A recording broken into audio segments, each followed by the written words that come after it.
So here's how you can go from this to this. So, I won't waste any time, let's get straight to it. Okay, so before I actually get into the breakdown of the lighting, I actually want to kind of go over a tiny little topic within the kind of cinematography world. That is that it's not normally about the camera, it's about the lighting, which is obviously what I'm going over in this. But obviously, you can see I'm not using some like £10 or $10 webcam. I'm using a few £100 DSLR that's, I'm recording out of. So naturally, there is a little bit of an advantage here. But this is the entire topic I'm just wanted to go over for a second because the difference here is that normally what isn't taken into account here, well, normally the only thing that isn't taken into account is this kind of mid-range area. Normally it's the extremes that are used in this example. Where they say, oh, it's not the camera, it's the lighting is true, but there's a difference because if I was to go and get a $50 camcorder or equivalent from a local camera store, and then I was to go and buy a $10,000 or even $1,000 low-end cinema camera, there will be a difference regardless of the lighting, whether I'm using a $100,000 Hollywood lighting setup versus I'm using a lamp that I found at a local store. There's going to be a difference because one is barely able to capture video, and it's like an 8 megapixel sensor or whatever. The other one is able to capture a much higher quality image because of a certain feature, which I'll explain in just a second. But it's kind of an unfair comparison in most cases because what is never normally taken into account is the extremes. You've got the camera that can barely handle anything, and then you've got the cinema camera that can handle a lot, regardless of the conditions. Whereas normally what's taken into account is just, oh, let's spend $700 on a DSLR that can handle almost anything, and then let's take into account a $20,000 cinema camera. They're honestly quite similar. They're not normally taken into account the very, very, very cheap camcorder that doesn't have any effect at all. So to an extent, it is the camera as well. But I suppose in most cases, most people, if they wanted to get into cinematography and lighting, you will be able to spend a few $100s at least on a camcorder or something. However, most people can use their phone, which is obviously why nowadays, a phone camera, any phone that's at least a few years old or newer, has a good enough quality camera on both sides. Even the selfie camera is pretty good, but obviously the front-facing camera, the rear-facing camera, I always confuse them. Anyway, the main camera is high quality enough, and people are using them to make films now with anyway and take amazing pictures. So that's a little kind of caveat I wanted to add of a little topic because I think it's important to bring up given a lighting breakdown on the kind of quality of the camera you're using, because a lot of lighting breakdowns, they rent a $20,000 Arri Alexa or $50,000 actually, and they go, look how easy, look at the lighting breakdown, look how good it looks. But the look before they added all the lights didn't look that bad either because of a feature that I'll actually bring up now called dynamic range.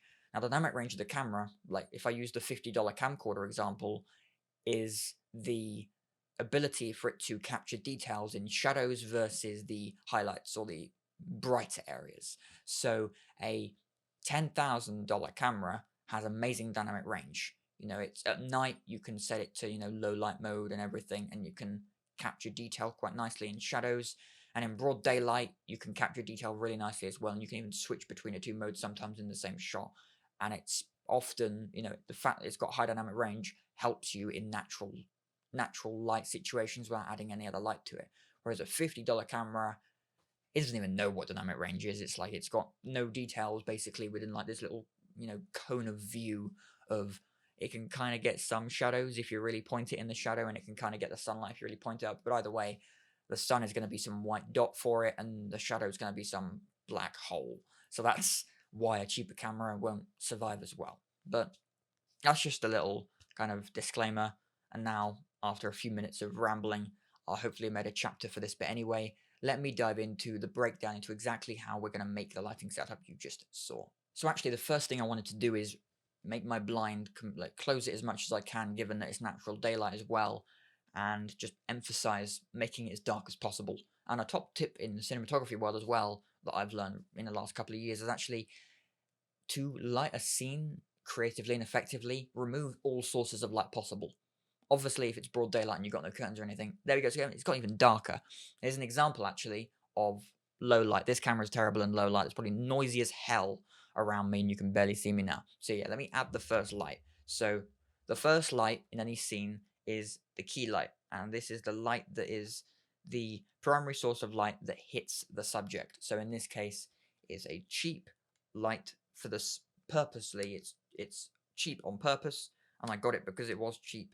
And I want to show you the power of a very cheap light, and I'll compare it to my light. So that is a key light that lights the main subject, and yeah, it's the key light. What was I saying about the difference between? I can't remember what I was just saying. Already lost track of it, and that's why I made these videos to kind of ramble. But it's more of a breakdown today anyway. But that's the key light anyway, and as you can see already, the difference between, like, you can barely see anything. This camera does handle shadows a lot better than some cameras, but obviously it really wants light, which is why as soon as you add a key light to it, it loves it. Now, the key light, like I said, is the primary source of light hitting the subject. It's normally the brightest source. It's whatever is lighting them. So if it's like a dialogue scene, a lamp, or it's, it's not normally going to be this light. Like if you got a scene and it's like a silhouette of, the sunrise or something, like the key light is typically the brightest source, so it's wherever it typically is. It doesn't always have to be in front of them, but it is typically the brightest source of light in the scene. So there you go, that's that. And one thing I do want to add really quickly is I want to show the difference between, in a second I'll show you my much more expensive, one of my 3 lights from my like £150 LED kit. So as you can see, the reason I put this piece of paper on it is because it's called diffusion. Now obviously you cannot get official diffusion kits, and people that hate DIY will hate me right now, so there you go, I apologize. But this is a piece of paper from a notepad. So a £10 light, so $12 light, and a dollar notepad, or a 50 cents, 50p, £1 notepad, literally for less than like £11, I have a diffused key light. If you want to get some tape as well for £1 or whatever, or 50p, then there you go. But that is a key light, and that just, there's nothing wrong with that whatsoever.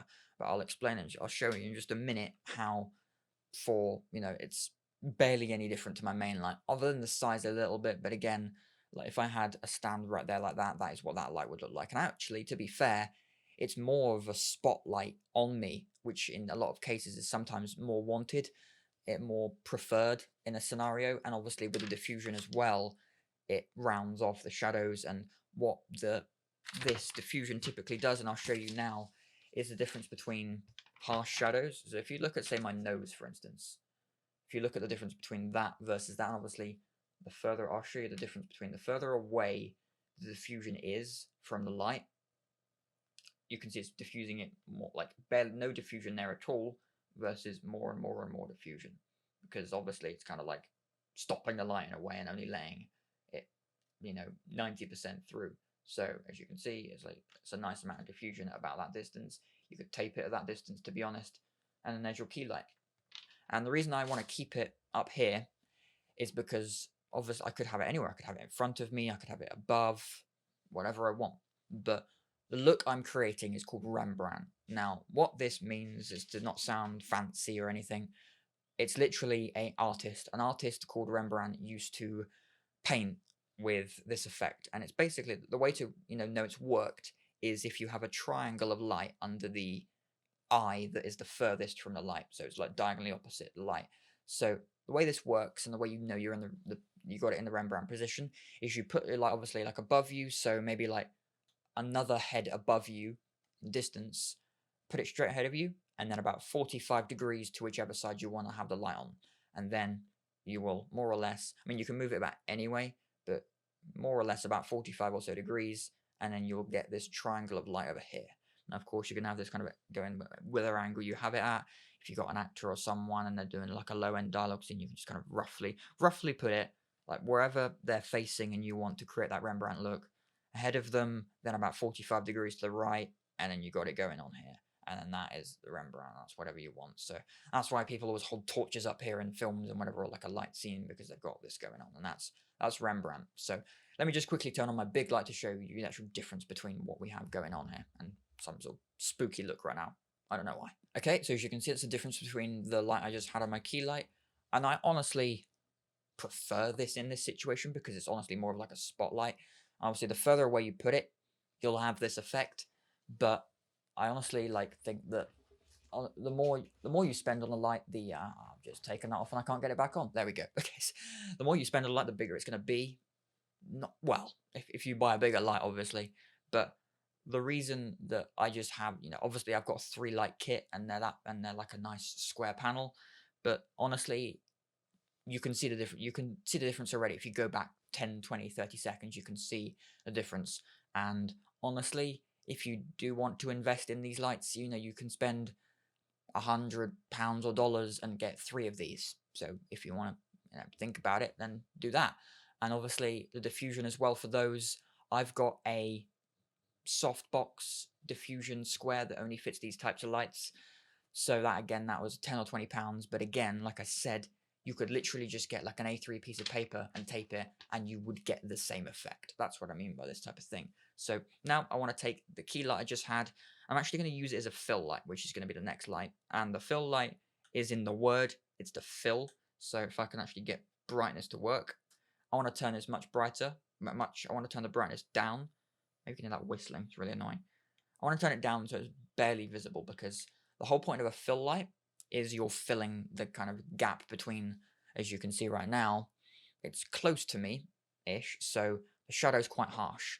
Now, going again with the subject of like the dynamic range of a camera, there'll be an effect on this. Obviously, shadows are shadows, they're as dark as they are, but the brighter the source here, and if there's no fill going on, the shadow will be darker, but the dynamic range of a camera doesn't have an effect on this. So if this was a cheaper camera, this might be more extreme, but it does depend. So I've got this on about like 5%, literally, and you can see, so with fill, without, with, and without. I don't like the color temperature of this right now, but again, if you get a light that has a cheaper, if you get a cheaper light, the color won't exactly be accurate. So if you can get one that has variable, but if you basically get one that's RGB LED, you can then mess with the color until it's the same color as your lamp or whatever kind of light you're using. So that's hopefully the same, more or less the same color.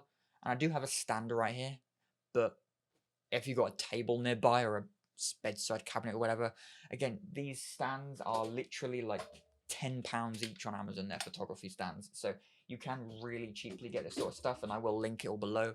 But I'm just going to put this here so you can see basically what this will look like. Okay, and there we go. So that's Phil. So it's not fully down there. His name's Phil. He's a good guy. So actually it's annoyingly bouncing over there. So that's without. That's with and without. That's annoyingly bouncing on the white walls over there a tiny bit. But as you can see, well, if I put my hand in the way, you can see what I'm affecting. Let me turn it up a little bit, so there's more of an obvious. There we go. So that's almost like a 1-to-1 contrast ratio. I'm not going to go into contrast ratios. You can look up contrast ratios. They're literally just the difference between the brighter side of the face and the darker side of the subject. Brighter side of the subject and the darker side of the subject. So there's a ratio as a way of calculating them. So that's almost like 1-to-1 right now. This is nearly as bright as that. There you go. And there's a difference. So no fill and fill. No fill and fill. I'm going to turn it down a little bit more. There we go, like that. So I don't have such a harsh one. So there we go. If you don't want any fill, you want more contrast for the image. Less contrast. And there we go. Now let's get on to the backlight, which I can literally do with one button. Hopefully, just like that. So there we go. That is a full scene to an extent. And there we go. But no, genuinely, so the way the backlight normally works is it can be an element within the scene. So like I could use this lamp right here. I could put this in the background here. I could do whatever I want, but I mainly wanted to emphasize obviously the three-point light setup within typical lighting breakdowns, which this is. It's a key, fill, and backlight. Backlight over there. Can't get my reference of where I am. And the reason this actually is kind of doing kind of 4 jobs in one right now, this is kind of technically a 4-point light setup as well, because I've got key, fill, back, and a kicker going on. Kicker / rim edge, like whatever you want to call it. So literally the difference between a kicker and a rim and an edge light is it's literally this. It's the light from the background bleeding on this. Now, sometimes what you will have is a separate light from what's just this alone that is literally separating me from the background, but this is just the basic 3-point way of lighting a subject. So you've got obviously the background main light lighting up a bit of the background because it's just there. I could also have this light on as well, and there'd technically be like 2 backlights, so it's the same type of light, but as you can see, it's literally key light, fill light, and backlight. And I might be able to turn this up as well, but I'll turn it round. There we go. As you can see right here now, it's hitting it. It's bright enough that it's actually hitting the subject, me. So it is giving me some separation, as you can see, like up here from the background. And I do want to give you a bit more of a kind of obvious example of when you have an edge light, if you care more about separating the subject from the background now. So let me just show you what that looks like. Okay, so now what I've done is I've introduced basically the kind of kicker slash edge light to this. So as you can see, I've got much more of an obvious kind of edge light going on here, which is, again, it's just separation from the background. And to be honest, I actually I prefer this type of 3-point lighting, although typically a 3-point lighting setup is key, fill, and backlight. And yes, your backlight, like we said, it is doing its job anyway. I almost prefer it when there's kind of 2 obvious examples of this. It's kind of common thing with kind of videos and YouTube videos and everything. But yeah, so this is still like, this is key back and rim light basically, or key backlight and kicker light going on right now, because I honestly just kind of prefer this setup with that light that was the fill light before is literally just on full brightness and facing me, so it's not actually hitting the back wall or anything. And I've got this going on now, and I could turn this down or off, like off completely would be like that, and even that's pretty decent, but obviously no backlight. So if we turn it back on like that, and there we go, it's kind of 2 bits of color separating me again from the background. And I honestly think this is pretty good. And again, this can be done with just 3 of those really, or even if you already have a lamp, just having a lamp on in the background. If it's bright enough, it will be hitting you and separating you from the background anyway. Or if you want to add to it, you can just get another one of the lights and let it face you as well. And then you have your lighting setup, which is just like this. So yeah, this is overall how it looks. And like I said, I kind of prefer when you're kind of separated from the background like this. It just kind of I would prefer this to a fill light, because I rarely use a fill light unless it's just a super dark room, and this is a super like just angled spotlight on me basically. But this, when it's got diffusion and you've got a slightly bigger panel, it just generally naturally kind of flows across the face anyway. So there we go, not too much rambling. I hope that is an insightful breakdown of a lighting setup and kind of how you might want to light it.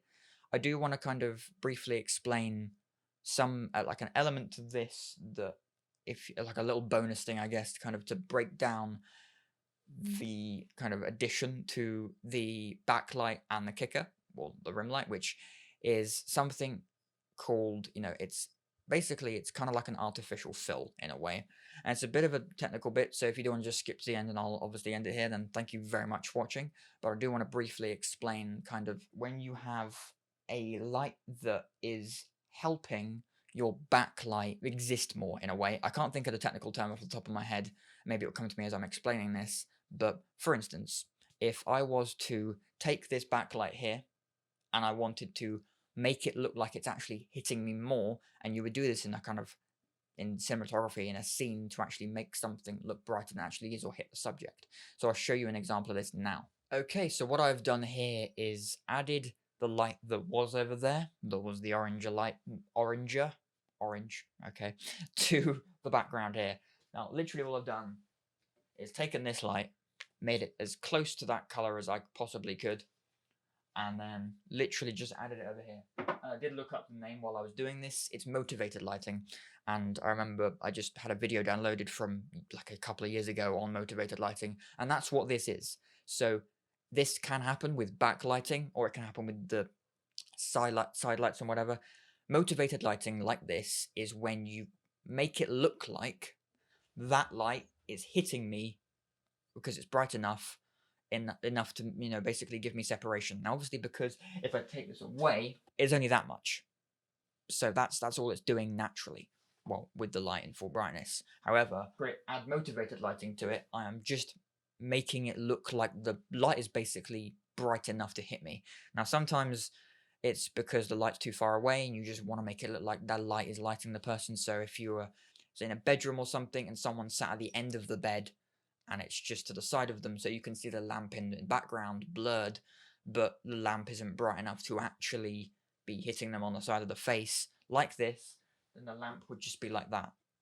Then if you actually wanted to make it look like the lamp is lighting them, you would then add a light off screen to motivate the actual lamp they can see, so it looks like it's that light doing it. And it does. If someone skips to now, they would think that light is just this kind of bouncing onto me, when in reality it's this. Yeah, I hope that does help with that.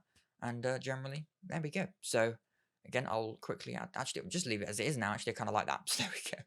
Again, thanks very much for watching, though, and sorry for the ramble. I hope this isn't too long of a video to kind of go through and skip through and kind of see what bits are most helpful, and I hope the lighting breakdown in general has been helpful. So yes, thanks for watching, and I'll see you in the next video.